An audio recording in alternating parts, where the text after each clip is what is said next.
Oh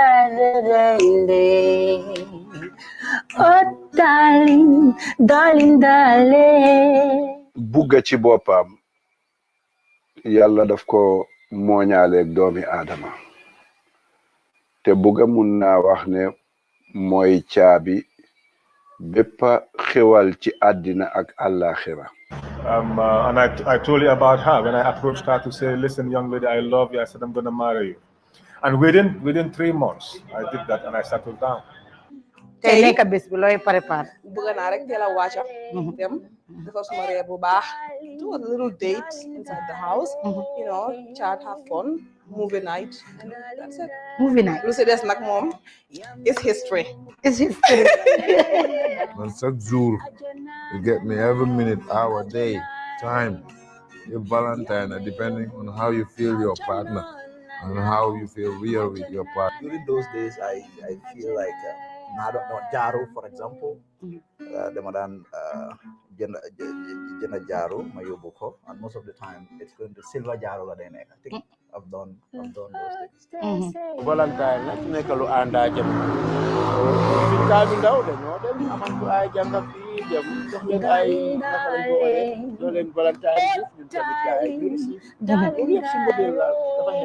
Valentine's, that's my harity la dan enjoy rek su ñëwé my boyfriend li la ma jox because man harity boy si la won, so you know it was when I was much older that I was like, oh, okay, Valentine's is cute.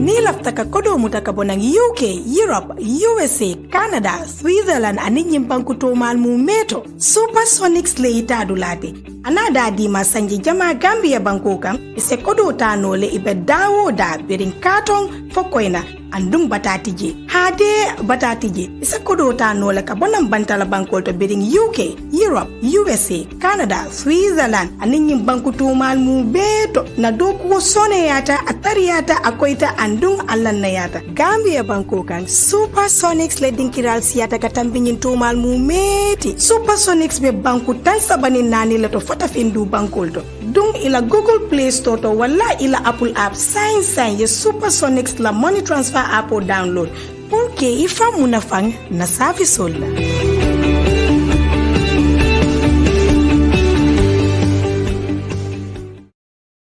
Askan bi asalaamaaleykum mbokk yi ñuy seetaan ñun la waa Gambia Talents TV taxawal leen fii nii na tey Westfield fas yéene tey nag ñu ngi si seen show bi ngeen xamee ne nu ma ko gisee soo te duñ def dara lu dañu war a génn si biti laajte askan bi parce que gis nañ ne fan yëpp internet bi amul surtout ma démba te démba moo nekk ñetteeli yoon bu mu nekk di xapoon Gambia internet bi fan yi mu ngi nekk problème duñ def dara lu dugal si bi laajte askan bi lan moo seen xalaat ak lan lañ gis ba waral loo xam ne internet bi nekkatul di dox si jamono yuñ toll duñ def dara lu dugg si biir rek waxtaanaa nit yi gaay wax ñu seen xalaat ak seen ndax yëg nañ tamit internet bi am na problème si jamono yuñ toll nii. ndeto mu Lamin Jallow leti nkontong Lamin Jallow ntong Lamin Jallow Lamin Jallow safono ite mu mbari nati ongul ite aji nyaadile wato men internet ko ya ko ite ya woje nyaadile ndenga woje nyameng wala nyindi ko Gambia banko ama ta ko moleti because internet bi mbe jamal laba men kono men ka internet o use Gambia jang isa fo Gambia bile ka internet o use motije mi ka internet o use so ni o kolya ku sifal nata men keta tilo mu internet o man soto robe kala Gambia losses baleti be kala Gambia losses baleti Gambia kono jang sa ite ya kalamu de nyaadi le say ndenga kalam da true na dogudla aninna mobile o kabre wulta somanda man internet o soto fota dogudla ngana computer connect ya understand ma internet o soto nada realize ko internet o man takal ya understand nga finding out ke mol nada fonye ko internet o man takal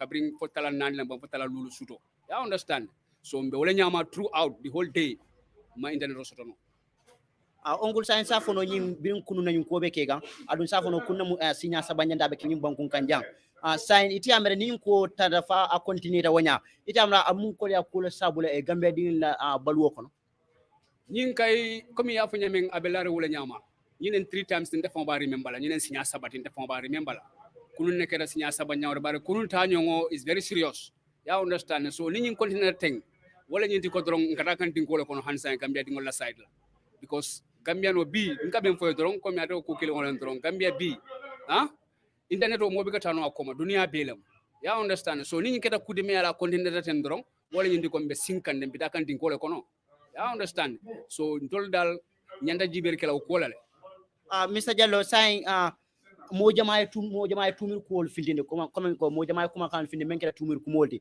kaaje ko hani man sakunda fa bulobe ñu kol konale bawo mol dol ya yitande ko asekeno ñin kata fa men mina men ñu upcoming election me an kabe kala ñu bankun kanja disama karo atil nan yitande ko asekeno fu man sakunda sital laflen tapale ya ko ni nakare ya ko dunde ka ko kon ite mo so be man flo ko to mo mel ko kuma sifal fo anyway men ka kuma sifal fo ndela jeroto o mu kuma kensem foleti because ndengalo ne ko komi kamem foteng election ñu upcoming election men kana tenti ya understand ni wo bina kan man sakunda ya dabula ni internet tapale ya kol kono ya understand o be kele tol fongola failure so wo rom kulede mi yalon ko man sakunda nyanda wol dabon la ñu kol kono la sa ni e bari ya fo ko asekeno o eske man sakunda fa failure abe keno man sakunda la failure nyaade o abe keno le la tarde o nyaadi le because abe keno la failure nyama ani la tarde o nyama wala ñindi ko gambianol ba mutala nyamen nek itol ba mitala komi e fongo boto men fo kanja ya understand ko masakunda dabe ñu ko kono yo molla faham rol bi ka kilinti ya understand so dol ba jela komi ko masakunda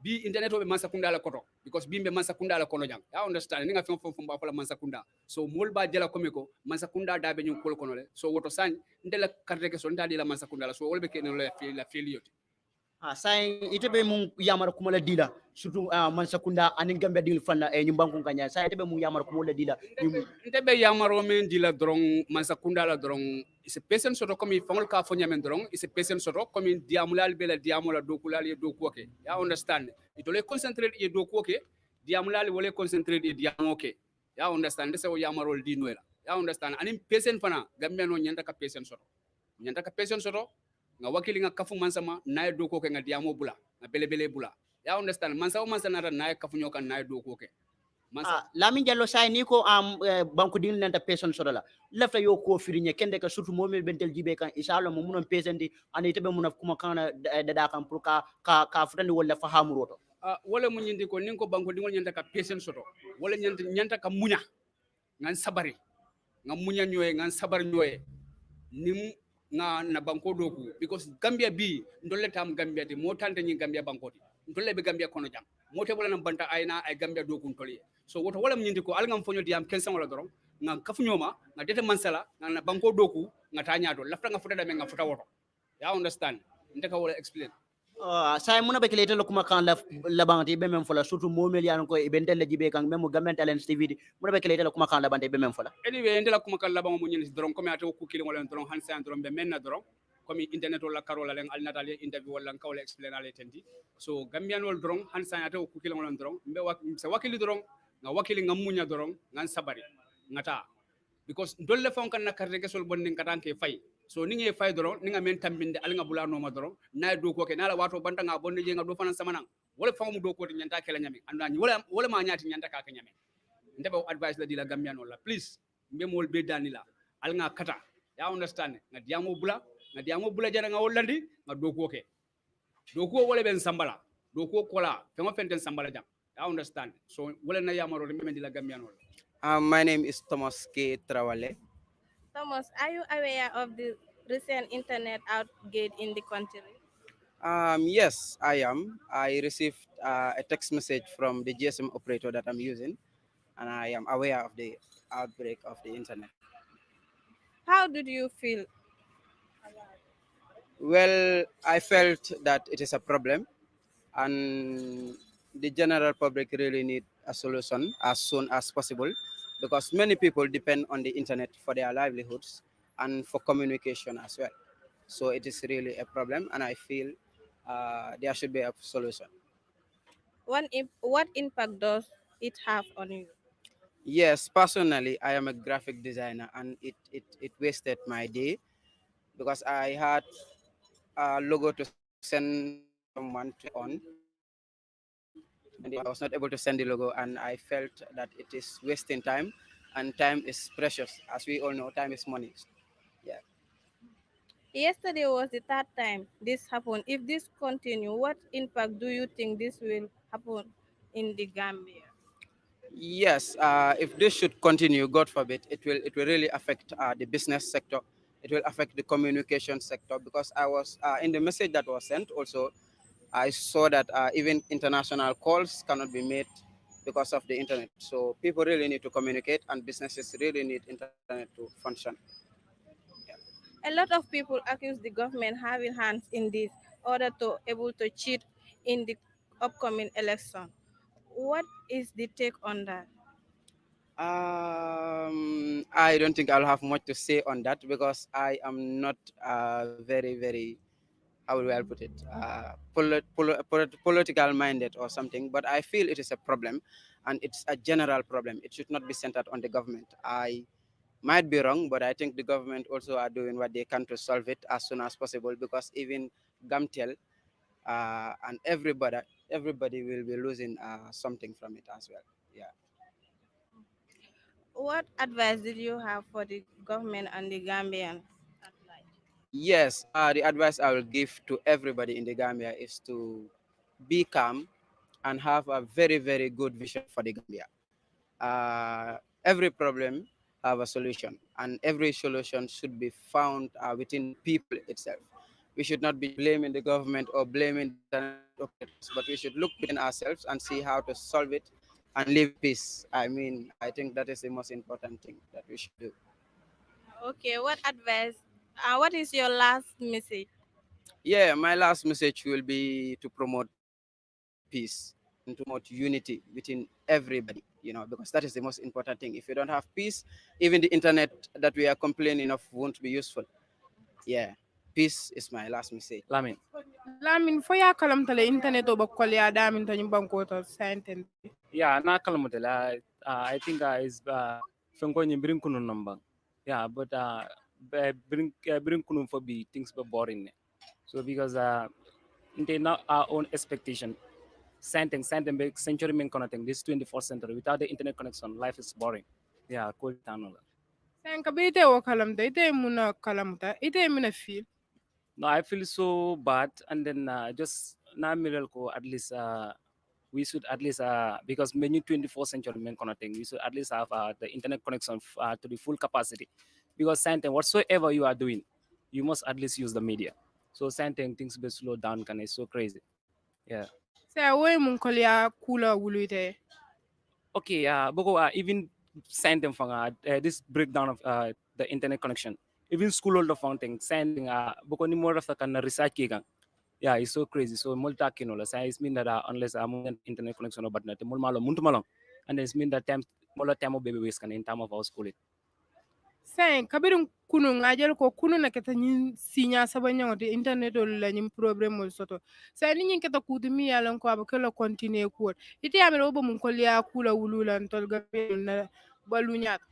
No, at least same thing as far as this is the third time, and then we the Gambians at least more than the other step you will because sending Gambian, especially we the young ones, more than life cannot go without this internet connection. Do you understand? And then every development countries or every developing country, at least you'll have full economy based on internet connection. So without the internet connection, Gambia we are no more to see. Thank you. Okay, sen na moja ma moy la fanan iba man sakunda accuse kam coming itolle bulu soto nyum kuoto ko puru na internet o le kuntu katu election o min kana puru isa tapale yake election o nyin ko ite muna soto. Okay. Okay, di buku although emang concentrate on baga buku ni parties and stuff like that, but not on understanding. It's just that yalang political fan all nyama. So whatsoever happening in the country, it will blame on you better ya di mansakunda la. Whilst mansakunda mambulo soraje. So amange go buku mbe mansakunda support kan or stuff like that. But sending we the governments at least mo nyanta tarla state me yalong ko. Mo kana mansakunda fanga batong pour be menki ka because being like rights and then our mandates. You understand? So could be because internet connection fingo mamero for manzakunda bake. Even for now stuff our election will be most so me election ni kekan. So mamere dal for an election ni na call so Say ite mun kuma kana sta mun advice so ite ba min fola man sakunda e ani Gambian ol mume. Yeah, okay. Especially I will be starting to the Gambian government. Buko dal katanda ko Gambiano la fenke ye. Gambiano la elect ya la akete president so ate ma fang elect. So at least afanang at least anyanta koma jubilal kalon ko hadama dingol lenta yen elect ya understand. The purpose of mansa kuna ni elect is just that we want a developing country. You understand? So and then the development cannot go Mansakunda da mata kinola, we the population of the Gambia ta kinola. So at least ntol be nyanta join la hand in glove and then we see each other as a brothers and sisters. So at least Gambia is a development. Fine. Saite mun kuma kallaba na sote la final message na jibelale. Okay, buko jibirale guess kagal thanks although I have never been to such of things. It's okay, fine. Buko jibela la thanks and then but no piece of advice to sort of pour kamendi Gambianola. Because sending Gambia this is so crazy. Because Italia miracle whatsoever is lacking is because of the Gambian government. No one thing. Because sending any development country, among the government number to pour government yake. Yeah, so even told the youths, yeah, told fana nyanta sector dol maman la Gambian government fine dula dol maman. But ni mol ko Gambian government la mbabe to la government nebulu. Come on, Gambia will never go. Yeah, Gambia will never go. So ni mol after a development country la. For sure. At least Gambian government bala role play lal until we the use of Gambia at least until fana benna part play lal. So ibajala we can work to a better Gambia. To di mamon no halati ture no ture ya akala mutako internet problem mo membe ke o internet ko ya ko membe ke ni banku ga ya akala mutala ba ala ran defo kan say muna ja ko no ya en tora ba ke no because kunun kada kodota mole kodo kina pour ka receive no kada problem ko ya ko bal masoro no so internet ku problem banko kan ko ya baldi ni yela internet ro sang ko kodo mi use is too much asia badala ko le adoro ne bala kan internet wala side so masa kunda nya da fere kala woto sa mun ko le ko le sabu itama ay ko le ko min sabu ma ikala fikela ko ke yalo molla sai molla ko be mo internet oldi la telephone fanga ikala fika use internet odo iba use ka ila credit ko fanga ta e bang credit ko ka du nyami mo buka long you understand so be mo ko le ko le ni ko do kiyena self ko do receive ita receive no la itu boring na network ko mom bete adun tajina findi tajana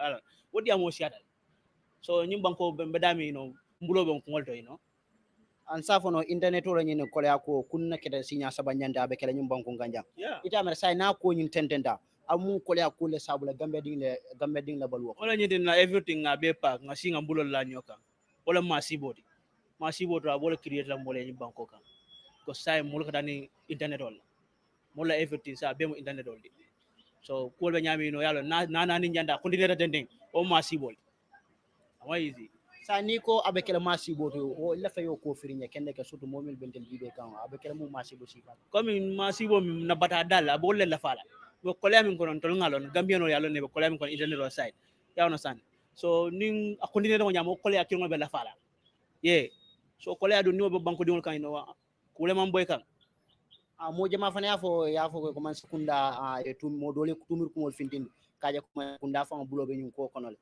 pour même ban nani ko kata fa membe kala nyum banku kan jande sama karwatin nan fo o seke tapale yani be tapale ko da kan pour même ban nani ko internet to nyi akanyum breaking men soto den pour fo seke tapale ade pour kaja ko dole ko man sekunda bulo ba ko kono ite mo na jebe mon flo ko man sekunda ndire tuminola because man sekunda be dami do yale tolon ko ngoti so nin kumi bo nyama banko di wala ko sore nyande tolle chodi la ani nyande tolle fola so ama easy so min kala yela afford ya try ya internet ko rek ni mole wala mu la do bodi sa tebe mu yamar ko mola so be mem flo man sakunda ani gambe dingil fam man sakunda e nyalo banko mole ye jiko min so de tambindi ye nyalo o jiko kam ya understand mole sembo min dila dolle banko di wol dolle carte fa nga sembo dila nge tambindi wode kanan to lo sembo tay ika jayen kan masa kunda ngo ko bele dila minister nung mantra minister yala ada bila mantra president yala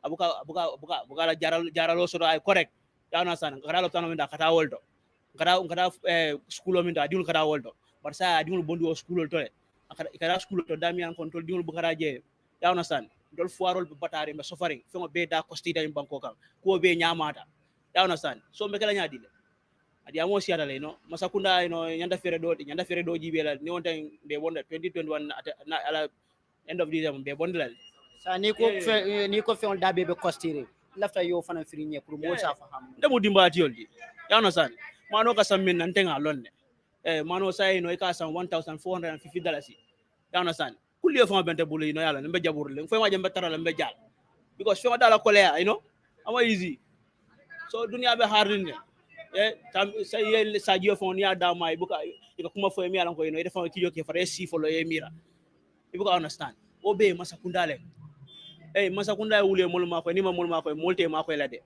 ñoo ma ko yolen tolle ma ko nge sindije ko ma ko tolle mbulo ni siwon ni nyalti so minister le findi do gol ko mom la responsibility mindi yake banko di la responsibility mo carte fayol de carte fay adama tambindi so adama ya mek so yalan ay mol banko di ay ñafita yema sa mona be kelete lo kuma kala bande be mem fula surtout mo meli an ko be mol jibe kan gamen talent tv be banko mol tentu lambe jayila gamen talent tv be tentu lambe jayila ila barakol yalo nyim fana mu banko do koldi nitol man findi mol kalam tandi mol te kodol be kuloto mol ta lonna ala baraka ba ke ngal tentu ngal jayi mol jibe ral fana be ko to nge jayi nge tentu nge jayi nala Basiru Gay Basiru yanga ni problem internet bi sérieux bu baax daf man na xari bama bu gade dem ba legi mo am internet bu correct suma bu ye call du dem mu ma na xari bu baax so na den desi yep ta gude le gëna bon gudi yan jafe-jafe la loolu am daf ma wala na xari suma bu ye call du dem suma taxi du dem duma bu ga def du dem tay lolu ma wala na xari stress internet la am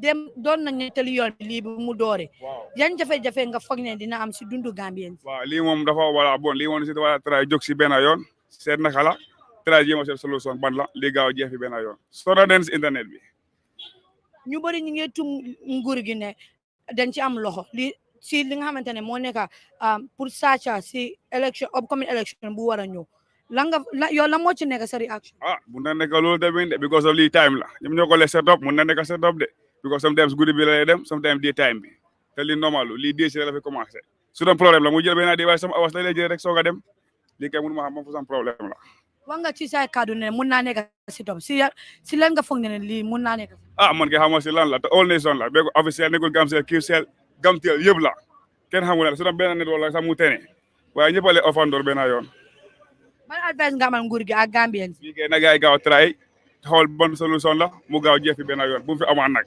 bina bi nekk last time mu am si parce que duma guddi bi daf lay gën a am problème nag na mooy doon mu del ka pour ñi pour boobu na yaay gaaw naka la lii gaaw jeex fi benn yoon bugguma fa fi gisaa benn yoon nag waaw loolu la am pour wax eto dima ani konto Aminata Jobate Aminata foy kalamutan droke internet wala kolya kono mbeke kanyum banku kanja nga kalamuta la kay ye ila kalamutan do ko la yemuna jako kono oto mba yemuna fila ko ni kono abe mol batandi kanne de kaatu kuwo be mu internet olet anyway ntala do ko mu catering late bari ngala no ko sainte ni mo lafta ko do dina amal la fi kadina cash aba fala nye ko hinche ko la eta bank andu nin tata je ni ko internet o man soto it means ndena ko do tal and then wole be abe ke kan tala nyame wole be ke kam modol fana la wonyam wala na internet o la stopo ay be mol affect kanne baake because on la baluwo ba tele bal dol bije sa fo ko nte buka internet use bari ini mo membe nyoka ngabe na faka no be internet o use kama internet o soto abe ta affect lal so ay mol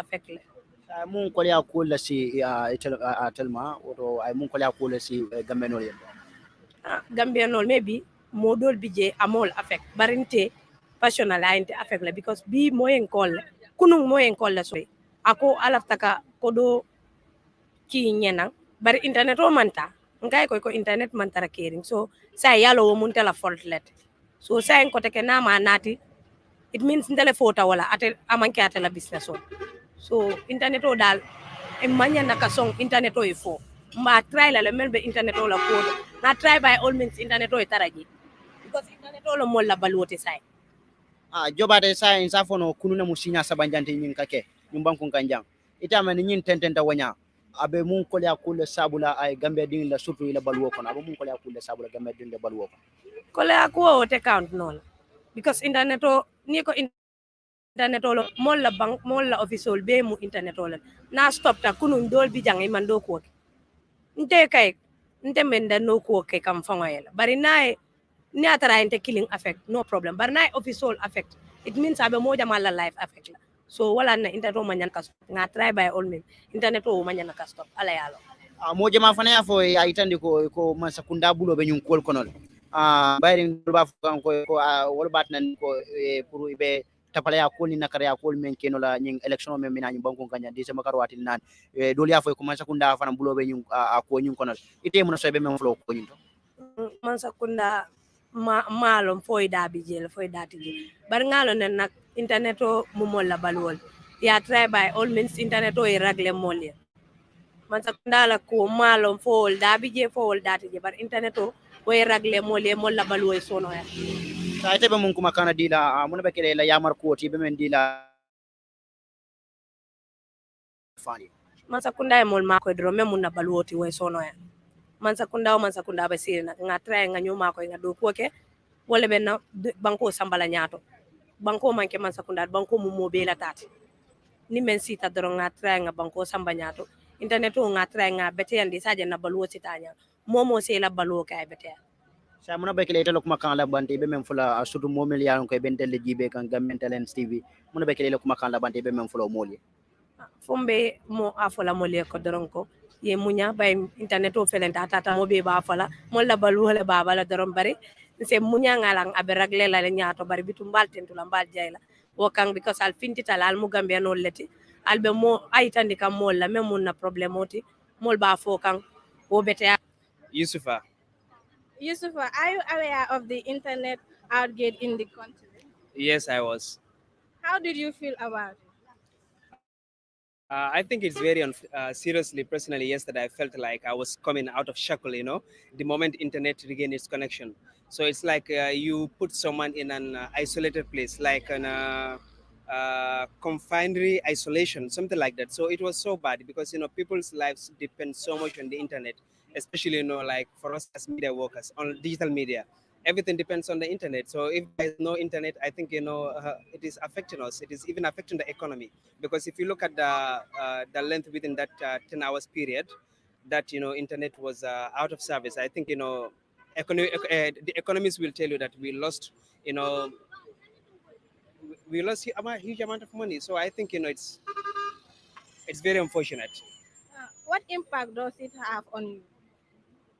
On me, like I said yesterday, I really felt like I was inside prison. Seriously, where the moment I saw that, when I put my connection on, I saw that connection came back. Like I felt that I was coming out of the shackle. Seriously, so I think that was the impact it has on me. Seriously, I feel so isolated yesterday.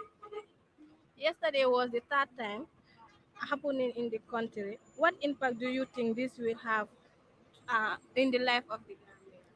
I think it's gonna be the same impact. It's gonna affect everyone because, like I said, especially people that's life depend on the internet. Let's say the media houses, digital media, it will affect them so much because your work solely depends on the internet connection. So lack of internet will. A lot of people accuse the government having hand in this to be able to cheat in the upcoming election. What is your reaction on Well, I think it's the same rumors and the same reaction. You hear everywhere, anywhere you go, social media, neighborhood, at the markets, at the streets. That's what everybody is murmuring about. But that's just based on people's assumption. They have the right to say whatever they feel like. But if at all that's what the accusation is so true, then I think it shouldn't be. Yeah, but like I said, people have the right to say whatever they want. Yeah. what advice did you have for the government and the Gambia?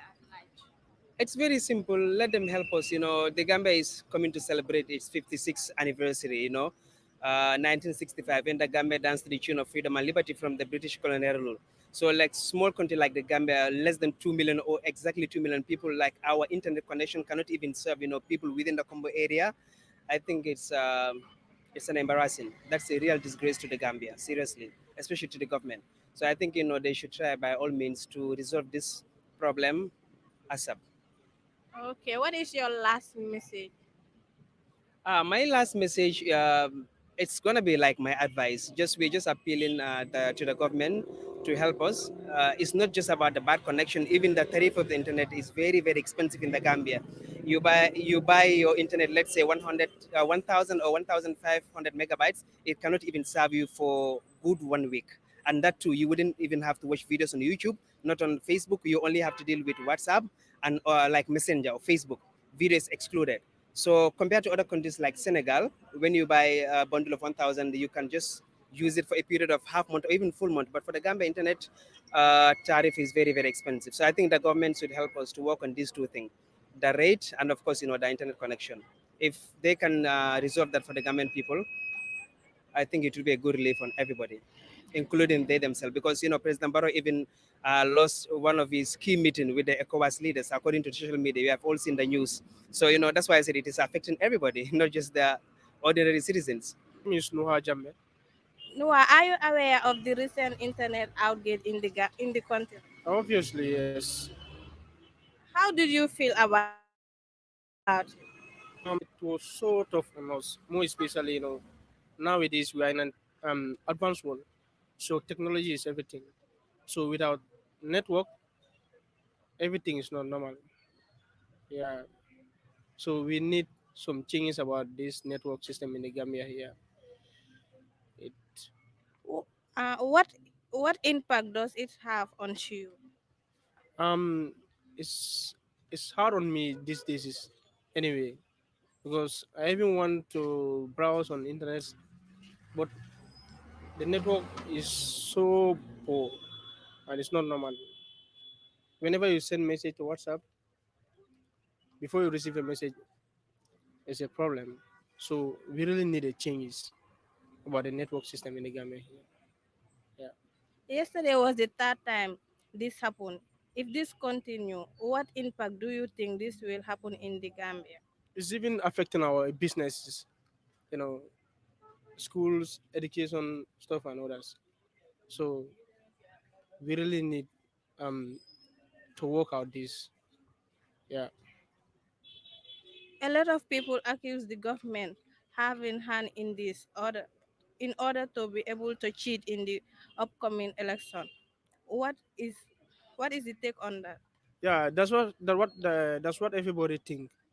Election is just at the corner. So many people think that it's about government. Everything is behind government. So that's that's a fake news in the air. It might be true, it might be false. Yeah. What advice did you have for the government and the country at large? Government they are part of everything. So they should stand everything, help us with the network, because without network, everything is backward. Yeah. What is your final message? My final message is we need change about this network system. More especially our business. It's affecting our businesses. Hospitals are there. Um, Without network, you cannot have to communicate with outside businesses, stuff and others. Yeah.